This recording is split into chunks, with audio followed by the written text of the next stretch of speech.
Hello friends, welcome to பசங்க அடுப்பாங்கரை. நம்ம இன்றைக்கி என்ன பார்க்க போகிறோம்னா தக்காளி கூட்டு தான் பார்க்க போகிறோம். தக்காளி கூட்டு எப்படி செய்யணும்னா, இப்போ வந்து நான் அதுக்கு வந்து அரை கப்பு வந்து துவரம்பயிறு எடுத்துருக்கேன். ஃபஸ்ட்டு இது வந்து கழுவி குக்கரில் போட்டு ஒரு 4 விசில் வச்சு வேக வச்சு எடுத்துக்கலாம் துவரம்பருப்பை. அதுக்கப்புறம் என்ன தக்காளி கூட்டு செய்யறதுக்குன்னு தேவையான பொருளோடு பார்க்குறேன். இப்போ பருப்பு வச்சு குக்கரில் 2 பல் பூண்டு, கொஞ்சமாக 1/4 டீஸ்பூன் வந்து ஜீரகம், இதெல்லாம் ரெண்டையும் போட்டு வேக வச்சுட்டு ஒரு 4 விசில் விட்டுட்டு பருப்பு வெந்துட்டோடனே பார்க்கலாம். ஓகே ஃப்ரெண்ட்ஸ், இப்போ வந்து பருப்பு வெந்துடுச்சு, குக்கர் ஆஃப் பண்ணியாச்சு. இப்போ வந்து குக்கரில் ப்ரெஷர் போகிற வரைக்கும் போகிறதுக்கு கொஞ்சம் லேட் ஆகும், ஒரு 10 நிமிஷம் ஆகும். அதுங்காட்டி நம்ம வந்து தக்காளியெலாம் கட் பண்ணி எடுத்துக்கலாம். பார்த்திங்கன்னா தக்காளி கூட்டுக்கு வந்து ஒரு 4 தக்காளி, ஒரு வெங்காயம், காரத்துக்கு 3 பச்சை மிளகாய் எடுத்துருக்கிறேன்.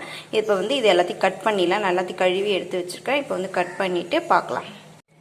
இப்போ தக்காளி கூட்டுக்கு வந்து தக்காளியெலாம் கட் பண்ணிவிட்டு நல்லா 4 தக்காளியும் இது மாதிரி குவாக கட் பண்ணி வச்சுருக்கேன். அதே மாதிரி வெங்காயத்தையும் பொடியாக நறுக்கி வச்சுருக்கேன். காஞ்ச மிளகா வச்சு பச்சை மிளகாவையும் நீட்டாக கட் பண்ணி வச்சுருக்கேன். இதுக்கு கூட்டுக்கு தேவையான ஒரு 2 ஸ்பூன் தேங்காய் பூ எடுத்து வச்சுருக்கேன். வாங்க இப்போ வந்து குக்கரில் ப்ரெஷர் போயிட்டுருக்கோம். பருப்பு ஓப்பன் பண்ணி பார்க்கலாம். பார்த்திங்கன்னா பருப்பு நல்லா வெந்துடுச்சு, பூண்டு ஜீரகமும் போட்டது நல்லா வெந்துடுச்சு. இப்போ வந்து இது ஒரு மத்தால ஒரு கடை கடைஞ்சிக்கலாம்.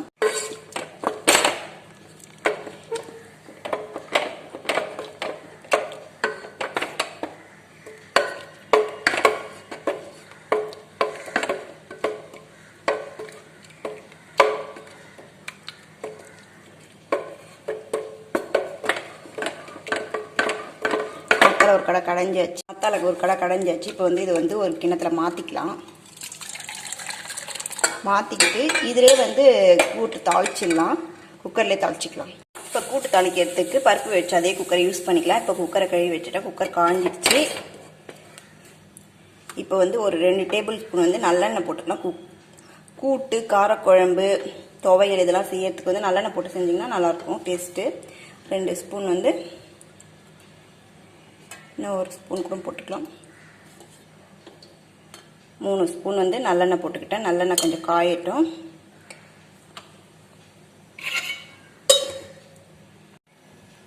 எண்ணெய் நல்லா காஞ்சிடுச்சு, நல்லா வாசனை வருது பாருங்க. இப்போ வந்து சும்மா ஒரு 1/4 டீஸ்பூன் ஜீரகம் போட்டுக்கலாம். ஜீரகம் நல்லா பொரியட்டும். ஜீரகம் நல்லா பொரிஞ்சிடுச்சு. இப்போ வந்து ஒரு டேபிள் ஸ்பூன் வந்து இது வடகம் போட்டுக்கலாம். வடகம் நல்லா பொரியட்டும்.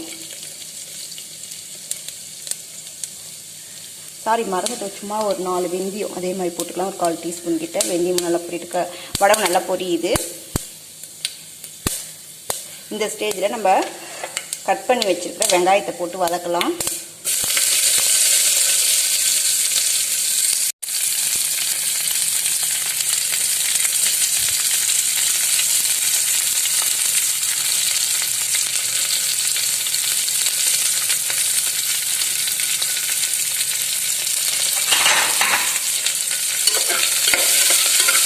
வெங்காயத்தை வதக்கலாம் நல்லா.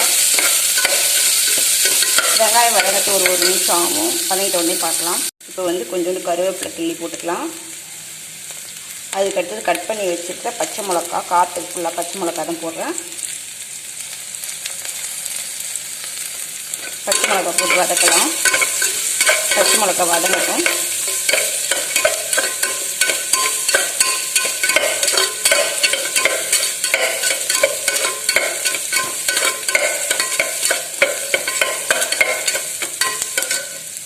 பச்சை மிளகா நல்லா வதங்கிடுச்சு. இப்போ கட் பண்ணி வச்சுருக்க தக்காளியை போடலாம்.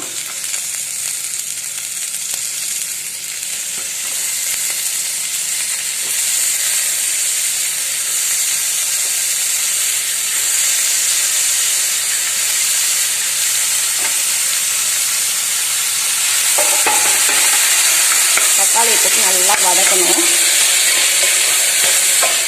இதெல்லாம் தக்காளி வதங்கிறதுக்கு ஒரு 2 நிமிஷத்துலேருந்து 3 நிமிஷம் ஆகும். வதங்கிட்ட உடனே பார்க்கலாம்.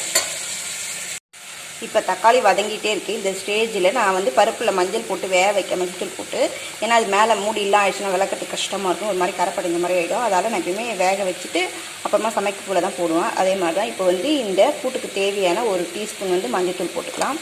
மஞ்சள்தூளையும் போட்டு தக்காளியும் நல்லா சேர்த்து வதக்கலாம்.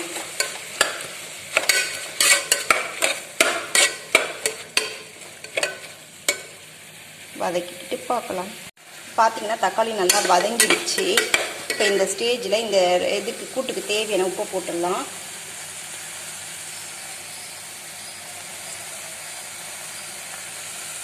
இதே குக்கரில் வச்சுருந்தா வந்து நல்லாவே தக்காளி பருப்பு எல்லாம் சேர்ந்து ரொம்ப நல்லா குழஞ்சிடும். இதனால் கொஞ்சம் வந்து குழையாது, கொஞ்சம் வாயில் கடிப்படுற மாதிரி நல்லாயிருக்கும் டேஸ்ட்டு.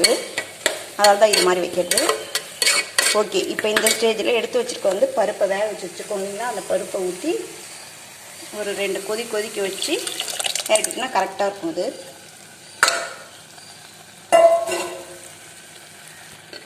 மிக்ஸ் கொடுத்துக்கலாம். இது என்ன, கொஞ்சம் தண்ணி ஊற்றிக்கலாம். பச்சை தண்ணி ஊற்றக்கூடாது, கொஞ்சம் சுட தண்ணி வந்து சுட வச்சு ஊற்றிக்கிட்டிங்கன்னா கரெக்டாக இருக்கும் பதம். இது கொஞ்சம் கட்டியாக இருக்க மாதிரி இருக்குது. நான் ஒன்று தண்ணி சுட வச்சு ஊற்றிக்கிறேன். நான் ஒரு 1/2 டம்ளர் சுட தண்ணி வச்சு ஊற்றிக்கிறேன். நல்லா கொதிக்குது பாருங்கள். இப்போ தக்காளி நல்லா கொஞ்சம் கெட்டியாக இருக்குது பாருங்கள், ரொம்ப குழையாத. இப்போ இந்த ஸ்டேஜில் வந்து 1 டீஸ்பூன் வந்து பெருஞ்சீரகத்தூள் போட்டுக்கலாம். போட்டு ஒரு கொதிக்கட்டும்.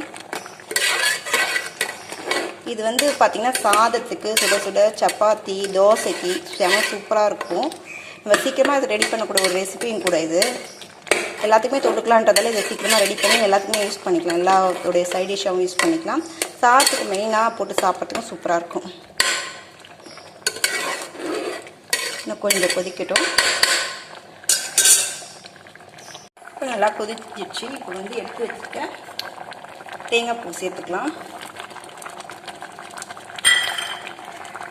தேங்காய் பூ சேர்த்து ஒரு மிக்ஸ் கொடுத்துக்கலாம். சும்மா ஒரு 2 கொதி வரட்டும். இப்படி கொதி வந்துச்சு. இப்போ வந்து கட் பண்ணி வச்சுருக்க கொத்தமல்லி தழையை சேர்த்துக்கலாம். சேர்த்துட்டு இப்போ அடுப்பை ஆஃப் பண்ணி பவுலில் ஊற்றிக்கலாம். நம்மளுடைய சுவையான தக்காளி கூட்டு ரெடி ஆயிடுச்சு. அடுப்பை ஆஃப் பண்ணியாச்சு.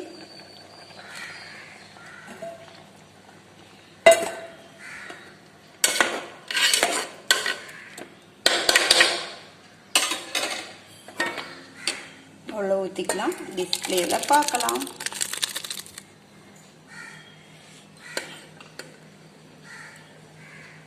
ஓகே ஃப்ரெண்ட்ஸ், நம்மளுடைய சுவையான தக்காளி கூட்டு ரெடி ஆகிட்டு பார்க்குறதுக்கே பாருங்கள் இவ்வளோ கலர்ஃபுல்லாக அழகாக இருக்கிறது. சாப்பிட்றதுக்கு சூப்பராக இருக்கும்.